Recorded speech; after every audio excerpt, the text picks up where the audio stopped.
हे जग जिवंत माणसांना बघून नजर चोरून घेतं आणि मेल्यावर मात्र समाधीवर जाऊन अश्रू ढाळतं. इथं भुकेनं जर एखादा माणूस व्याकुळ असेल तर त्याच्याकडे दुर्लक्ष केलं जातं आणि मेल्यावर मात्र हे जग त्या माणसाच्या दुर्दैवी कहाण्या सांगत राहतं. इथं कुणाच्या जिवंतपणी माणसाची कदर करणं माणसांना खूप अवघड वाटतं, पण मेल्यावर त्याच्या चांगुलपणावर मोठमोठी भाषणं दिली जातात.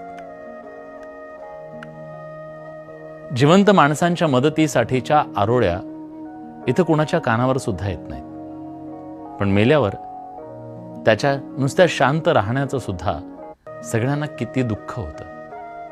खरं तर दुःख हे नाही की लोक मरतात, खरं दुःख आहे लोक जिवंतपणी मारले जातात. असंवेदनशीलपणानं, दुर्लक्षानं, आपल्या स्वार्थानं आणि मौनानंही. हे जग सहवेदनेचं नाहीये. हे जग संधी शोधत असतं. कधी कुठे कुणाच्या मृत्यूला आपल्या माणुसकीसाठी वापरता येईल का? इथं सत्य हेच आहे की इथं जिवंत राहणं सगळ्यात अवघड काम आहे आणि मेल्यानंतर चांगला माणूस बनणं सगळ्यात सोपं काम आहे. हेच या जगाचं कटू वास्तव आहे.